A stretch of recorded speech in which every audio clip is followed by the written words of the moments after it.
Bonjour à tous. Aujourd'hui, nous explorons l'expansion du monde industriel. Saviez-vous que le Québec a déjà été une colonie britannique?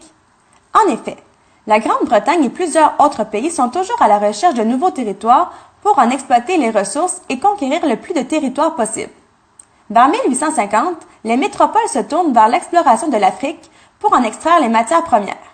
Cette balado-diffusion nous permettra de comprendre les enjeux de l'expansion du monde industriel en prenant pour exemple le pays du Congo. À la fin de cette capsule, nous serons en mesure de répondre à la question « Quels sont les impacts de la colonisation de la Belgique sur les populations du Congo ?» Dans cette capsule historique, nous aborderons le contexte de l'époque, les trois concepts importants, l'explorateur qui a mené à la colonisation du Congo, les impacts de la colonisation, ainsi qu'une brève conclusion. Ces thèmes seront abordés sur une période temporelle bien précise.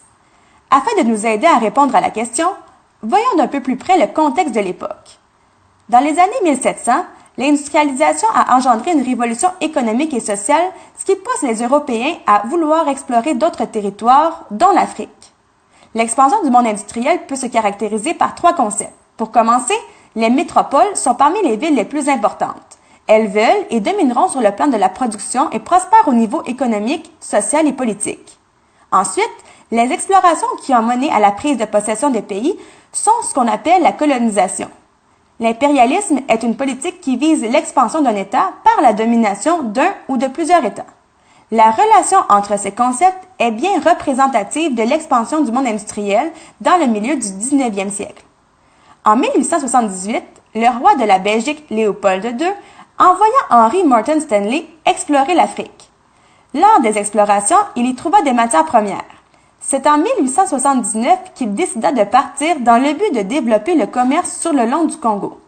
Suite aux nombreuses explorations, le chancelier Bismarck réunit les 15 grandes puissances européennes lors de la conférence de Berlin pour y partager le territoire et éviter les conflits.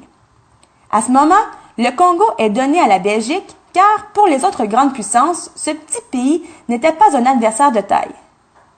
Voyons d'un peu plus près les impacts de la colonisation du Congo.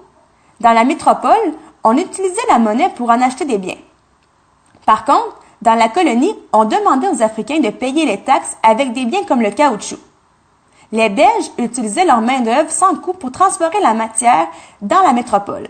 Ensuite, ils revendaient ces produits transformés à prix déraisonnable aux Congolais. L'épuisement des ressources oblige les peuples à toujours migrer vers d'autres terres fertiles. De plus, les habitants d'Afrique vivaient sur des terres de propriétaires blancs. Le peuple devait alors esclave de ses colonisateurs. Les esclaves vivaient dans des conditions misérables et plusieurs mouraient même au travail. Au niveau culturel, tout bascule pour autant. On y imposait la langue française dans les administrations coloniales et dans les écoles secondaires. Suite à cette exploitation chronique de la Belgique, on peut tirer la conclusion que les Congolais ont perdu leur culture, ce qui résulte du phénomène de l'acculturation. Suite aux informations qui vous ont été présentées, nous pouvons maintenant répondre à notre question de départ.